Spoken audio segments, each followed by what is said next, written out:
Summary: Killing Reagan, The Violent Assault That Changed a Presidency is a book by Bill O'Reilly and Martin Dugard. The book is a biographical depiction of President Ronald Reagan, including a look at his career as an actor, marriage to Nancy Reagan, an assassination attempt during his presidency, and eventual physical and mental decline. In 1937, at the age of 26, Ronald Reagan moved to Los Angeles and began acting in movies. He married Jane Wyman in January of 1940. They had two children, daughter Maureen, born in 1941, and adopted son Michael, born in 1945. Wyman also gave birth to daughter Christine in 1947, but the baby died soon after her premature birth. This put an irreversible strain on Reagan and Wyman's marriage. They divorced in 1948. In April of 1942, during World War II, Reagan became a second lieutenant in the U.S. Cavalry Office Reserve Corps, where he was given top-secret clearance and was exposed to highly classified information. He learned lessons about leadership he would use later when he moved into politics. At the end of the war, Reagan returned to Hollywood with a major long-term contract with Warner Brothers. Reagan drew himself into his work, but his time in the Hollywood spotlight began to dwindle. Reagan began taking an interest in political activism. After his divorce in 1948, Reagan began drinking too much and having a series of affairs with younger women. He was not very present in the lives of his children.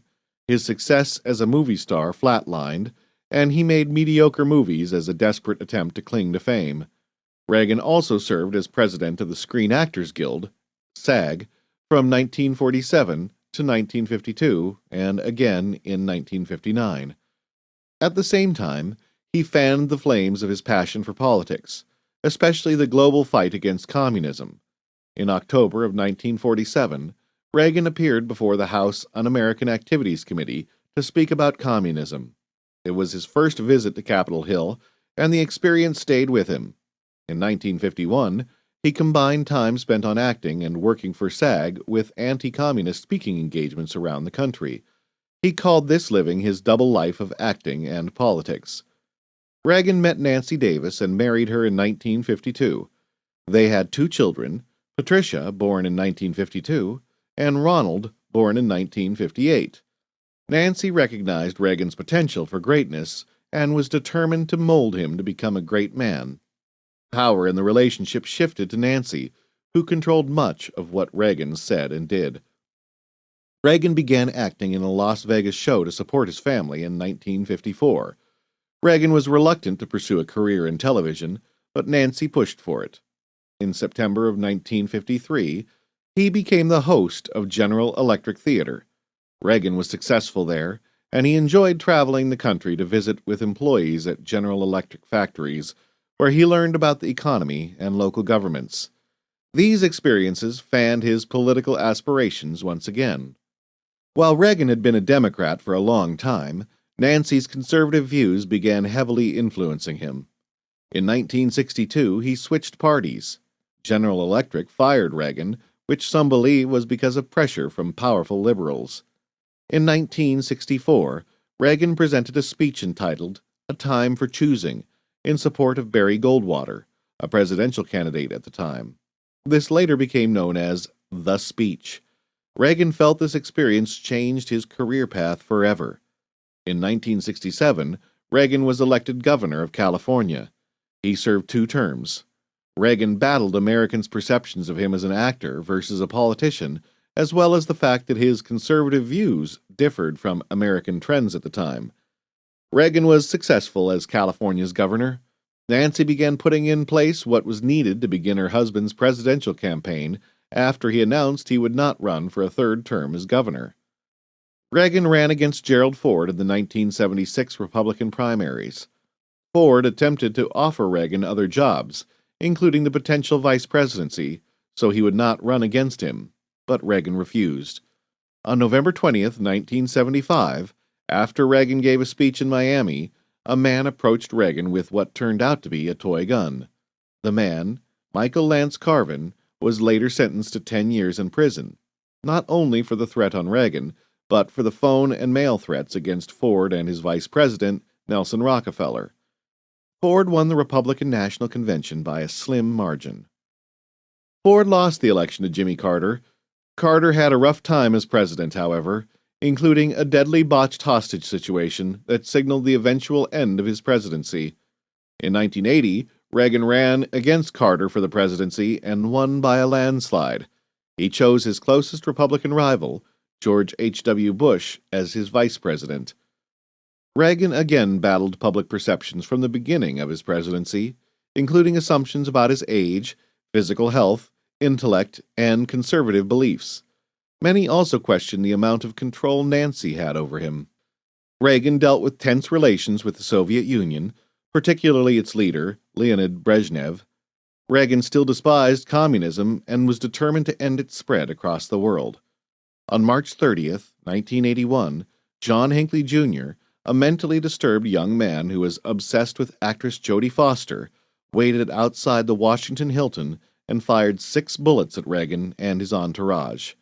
Reagan and 3 other men were shot, including Press Secretary James Brady, whose head wound would forever alter his life, change gun control laws, and result in a murder charge against Hinckley after Brady's death in 2014.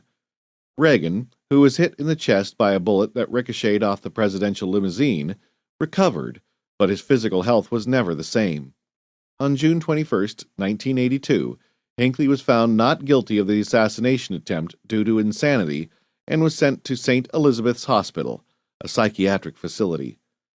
After the assassination attempt, Nancy became even more obsessive over her husband's schedule, something that would continue for the duration of Reagan's presidency. She also depended on Joan Quigley, an astrologer, to approve Reagan's every move, which led many to think that she was delusional. In 1982, Margaret Thatcher struggled with a war against Argentina over the Falklands that Reagan advised her to abandon. But she vehemently disagreed. Instead, she remained firm, despite sunken ships and soldiers' deaths, and Britain eventually won the war. By 1983, Reagan's physical health continued to decline, and he was often unable to hear everyone during meetings, which meant he did not fully participate. Following Brezhnev's death, the Cold War intensified, with nuclear war between the U.S. and the Soviet Union seeming imminent. The U.S. also came under threat of terrorism after a deadly bombing of U.S. soldier barracks in Lebanon, the first of several attacks that continued for many years. One CIA chief officer was kidnapped, tortured, and later killed, and brutal videos of his torture were sent to the U.S. government. In 1984, Reagan secretly authorized sales of weapons to Iran, a sworn enemy of the U.S. that had killed hundreds of Americans, in exchange for liberating American hostages. Later that year, Reagan began focusing on his re-election campaign, which was again greatly orchestrated by Nancy. Reagan was responsible for many successes in his first term, such as turning around the economy, but tension still existed between the U.S. and the Soviet Union. Reagan bombed a debate against his opponent, Walter Mondale, that some consider to be caused by mental weakness. However, Reagan practiced for his second debate with media consultant Roger Ailes, and he ended up winning the debate as well as the election. On November 3, 1986, news leaked about the weapons sold to Iran, a scandal that became known as the Iran-Contra affair. Reagan confirmed the sales publicly on November 13, 1986. Reagan ended up playing it off as clerical errors and his own poor memory. By 1987, concerns were mounting about Reagan's ability to lead the country, and he was monitored to gauge his abilities and cognition. Though his physical and mental health seemed to be deteriorating, the men assigned to monitor the president did not ask him to step down. Determined to end communism once and for all, Reagan delivered a speech on June 12, 1987, in front of the Berlin Wall that would define his presidency. During the speech, he proclaimed to then-Soviet leader Mikhail Gorbachev that he should tear down the Berlin Wall as a symbol of freedom and world peace. On November 9, 1989, the Berlin Wall fell. On January 20, 1989, Reagan's presidency ended as George H.W. Bush took the helm. 8 months later, Reagan was thrown from a horse and had to have cranial surgery to reduce pressure on his brain. Reagan was diagnosed with Alzheimer's disease in 1994. In the years that followed, Reagan publicly displayed his failing mental incapacities, including his 82nd birthday party when he gave the same speech twice without realizing it, and at Nixon's funeral, where he appeared disoriented. Reagan's mental capacity continued to decline. Reagan and Nancy decided to make his condition public in hopes of raising awareness of Alzheimer's. The family, once broken apart, reunited as Reagan and his children made amends. On June 5, 2004, Ronald Reagan passed away. His funeral was the largest since President John F. Kennedy's funeral more than 40 years before. He was buried in California. Peace. Though she was held back by the stereotypes of being a female politician, she was tough in the face of adversity and proved the efficacy of female leaders at a time when they were not common. Character relationships. Ronald Reagan and Nancy Reagan. While Reagan was strong-willed and often self-centered, those characteristics melted away when it came to his wife, Nancy. He seemed to have no problem bending to her will, even when he first did not agree with her on something, as he generally relented to her demands. Though Reagan was successful in many ways as a politician, it could be said that he may not have achieved that success without Nancy because so much of what he did and said was controlled by her. Considered odd by many was their shared belief in astrology and fortune-tellers, which revealed a weakness in their convictions and ability to make their own decisions. Ronald Reagan and Margaret Thatcher. Reagan and Thatcher developed a close personal friendship and political alliance, but as politicians, they did not always see eye to eye. In addition, both were not afraid to let the other one know their opinions on certain matters, and the two could be headstrong in their decisions, regardless of the other's advice. Still, even when things were contentious, their relationship was one of respect and admiration for one another. Their country's relationship was as amiable as their personal friendship was during this time as well, which was important as they came together to battle communism and end the Cold War. Themes. Reagan's double life. Nearing the end of Reagan's movie career, Reagan began living what he called his double life, which was the frequent intersection of his two main passions, acting and politics. While keeping up with acting in movies and serving as president of SAG, Reagan also began traveling the country to deliver speeches on behalf of an anti-communist group. During that time, his words, while still delivered with the flair of an actor, began sounding more and more like a seasoned politician. While it may have been ideal for Reagan to keep up with both his acting and political efforts, this double life would actually end up haunting him later in his political career. Many Americans did not always discern between Ronald Reagan the actor and Ronald Reagan the governor or president, and thus many people did not take him as seriously as some other candidates. His intellect was often thrown into question by the public, the media, and other candidates. He also could not move past the stereotyped notion that he was nothing more than an actor who could deliver lines, rather than a politician who could make critical decisions regarding the fate of an entire state or country. On the opposite end, Reagan's political affiliations may have cost him the end of his acting career. Some believe his termination from General Electric Theater was politically motivated. If he had kept his political beliefs under wraps, as many actors did, he may have been able to keep his job longer. However, the intersection of acting and politics did have its benefits. Through acting in movies and on television, Reagan was already under public scrutiny and was used to it, and his fame made him more recognizable than some other politicians. Also, and perhaps most importantly, his skills as an actor translated into his ability to give impassioned speeches, both rehearsed and off the cuff, and it was several of these speeches that went on to define his political career. Mental illness. Hinckley began displaying signs of mental illness years before he attempted to assassinate Reagan. At one point, he conjured up all kinds of crazy plots to kill specific political figures that led him to follow Jimmy Carter around for a time.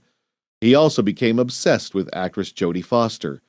At the same time, Hinckley developed a fascination for Adolf Hitler's Mein Kampf. He idolized Travis Bickle, the main character in the movie Taxi Driver, which also starred Jodie Foster. Hinckley, at the urging of his parents, did seek the assistance of a psychiatrist before the assassination attempt on Reagan. However, this doctor misread the signs of schizophrenia that Hinckley was displaying and instead treated him for stress. The doctor blamed Hinckley's parents for their son's inability to become independent and encouraged them to cut him off if he did not move out on his own within a certain amount of time. They did this, cutting Hinckley off just weeks before the assassination attempt. Mental illness was not as clearly understood during Hinckley's early life as it is today.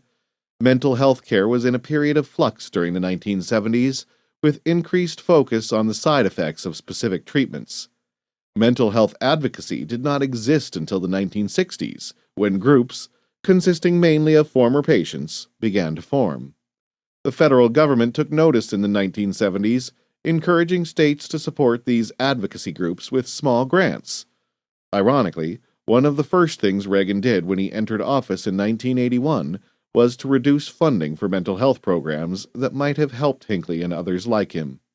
Although exposed to mental illness through the attempt on his life by Hinckley, the experiences of his tax advisor, who had 2 sons with schizophrenia, and the increasing violence associated with a lack of mental health services in his home state of California, Reagan effectively impeded progress made by his predecessor, Jimmy Carter. Alzheimer's disease. Reagan was diagnosed with Alzheimer's disease in 1994. Alzheimer's affects memory. Reagan's disease eventually progressed to the point where he could not remember that he was once president, or remember the one person who was at his side for many decades, his wife, Nancy. The same year Reagan was diagnosed, he and Nancy chose to go public in order to help raise public awareness of the disease.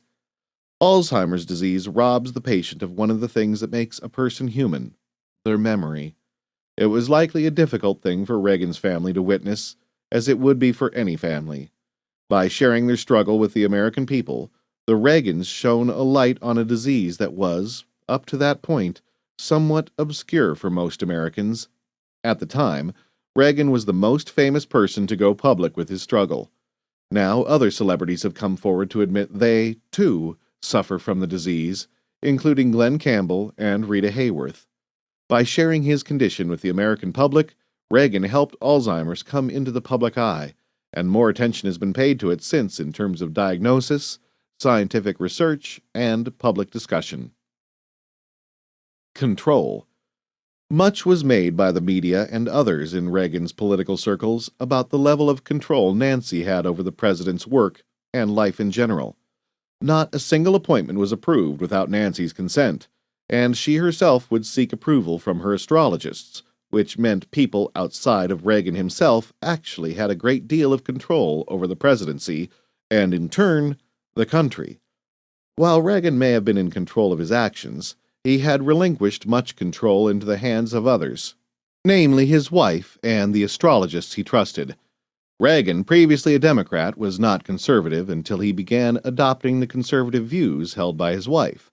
So even the very foundation of his political career was based on Nancy's influence. Many people made derisive remarks about Nancy's control over Reagan and his every move, but with her heavy influence, Reagan was successful, either because of or in spite of it. Whether Reagan would have been as successful without her hands-on influence is debatable. However, because she had such a heavy hand in Reagan's life, she, by association, had a heavy hand in American and global politics. Reagan was also concerned with control when it came to the spread of communism and the Cold War, both of which involved contentious relations with the Soviet Union. If Reagan felt out of control of a situation or did not like the way a deal was progressing, he was known to simply get up and walk away, which could make a bolder statement than drawn-out negotiations. Reagan was a diplomat, but he was first and foremost the leader of the most influential country in the world, so his sense of control over global politics was felt both near and far. By calling out Gorbachev on an international stage in front of the Berlin Wall, he also demonstrated his powerful influence to potentially control the outcome of freedom for that region of the world. Communism. Communism was an important issue for Reagan while he was still an actor and before he officially started his political career.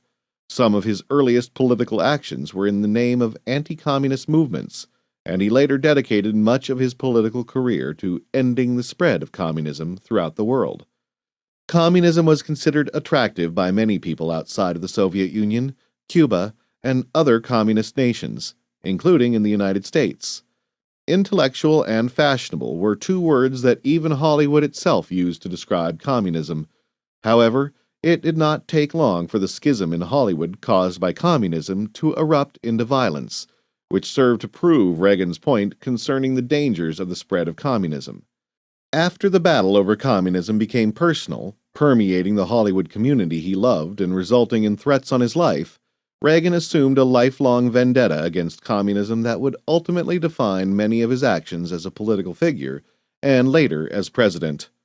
Reagan as governor and president without his fight against communism would have been a very different experience for both the American public and the world. Reagan's persona to voters. Reagan was a private man that chose to show only certain parts of himself to the public. This sometimes included hiding his extensive knowledge of domestic and foreign policy at the expense of being called unintelligent, because he felt it presented him as a simple and humble man, which would appeal to more voters. He took on a fatherly persona as well, which also appealed to many voters. Always the actor, Reagan was able to create a persona to share with voters to make himself appear more relatable and likable. He did not want to appear too lofty and long-winded when it came to politics, particularly because, at that time, that was the last thing that the American public wanted from their politicians. They needed someone whom they could understand and relate to, and Reagan was there to deliver that version of himself. In this way, Reagan also played up his ability to come off as a father figure to the American public, due in part to his advanced age, his tone of voice, and word choices when he spoke in public. His carefully constructed persona also came into play during and following his recovery from the assassination attempt. Nancy and Reagan's political team wanted to be sure the American public did not think their aging president was going to be affected by the incident in a way that he could not properly lead the country. They took great care to micromanage Reagan's earliest appearances with the media and in public after the incident so that they could continue to control what the public saw and thought about Reagan's physical abilities and mental faculties. Conservatism. In the years leading up to Reagan's governorship and presidency, conservative ideals had fallen out of favor with much of the American public, and Reagan was often derided in person and in print for his dedication to his strongly held conservative beliefs. This was especially true following the Nixon administration and Watergate scandal. However, Reagan stuck to his conservative beliefs as solutions for the betterment of the country, and when he left office, another conservative, his former Vice President George H.W. Bush, took up the helm. Not all Americans may have liked Reagan's conservative beliefs, but many of them did respect his policy changes and his successes with certain aspects of the status of the United States at that time, such as Reagan's ability to help the economy improve from where it was during Carter's presidency. Reagan entered the presidency at a moment when America was broken in many ways, and many people, both Americans and non-Americans, wondered if the country could ever be fixed and brought back to its glory days. Though conservative ideals were not necessarily popular at the time, they did enable Reagan to follow through with some of the promises he made in his campaign. Reagan's age. Reagan was the oldest president of the United States, and his age came up throughout his election, re-election, and presidency. At times, Reagan proved he was capable of much more than many might think at his advanced age, while at other times he showed the toll his age and life's experiences had taken on him. Approaching his re-election campaign and into his second term as president, Reagan's age became more apparent as he lost his hearing and memory, among other evidences that he was becoming potentially less fit to be president. At some points, he was even being closely monitored to see whether he would need to be encouraged to step down, which he was never made to do. Age could be both a benefit and a drawback for someone in the position of president. After a long life, Reagan saw and experienced much more than many of his political rivals, which may have given him certain insights into the political process and the American people. At the same time, Reagan had to battle public perception of his advanced age. Many thought he might be too slow or unable to make clear decisions at critical moments. These fears were confirmed later in his presidency as he began to withdraw from certain political activities and presidential duties. Part of the reason for this withdrawal was the inevitable physical decline that comes to a man of Reagan's age.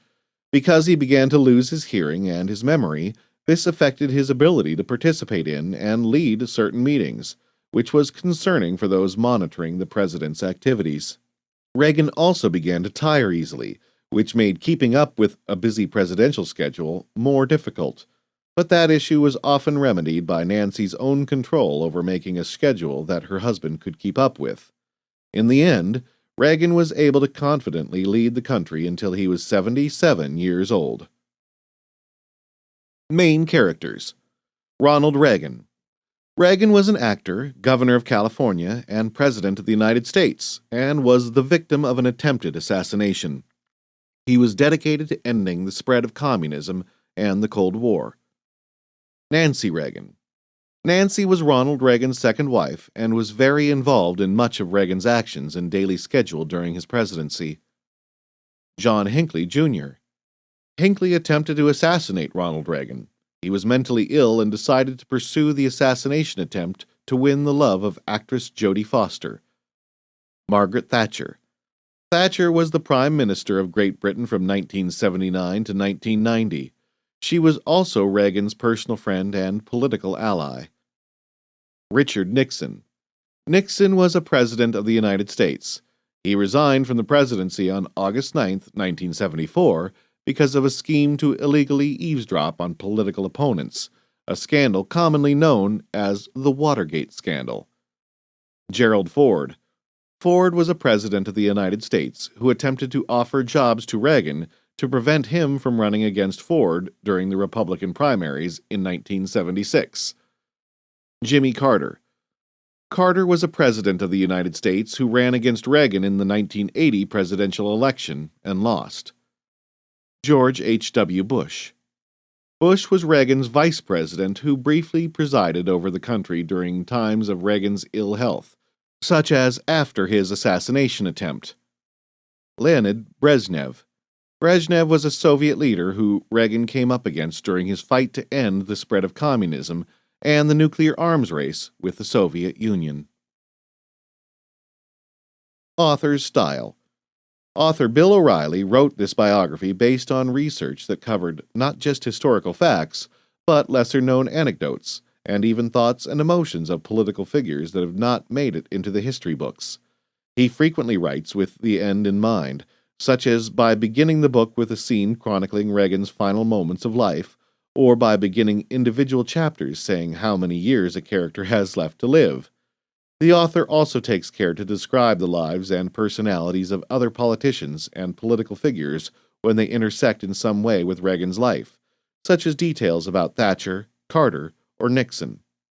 O'Reilly does not sugarcoat Reagan's life or impact on American history as some might believe a conservative media pundit would do for a conservative politician. Instead, he describes Reagan's life from all angles, including the perceptions of those who hated him, and an honest illustration of Reagan's weaker moments, such as his womanizing period, his ailing health near the end of his presidency, or how he handled the Iran-Contra affair debacle. The author maintains a balance of fact and story throughout the book, leaving little to the imagination of readers when it comes to the course of Reagan's personal and political life.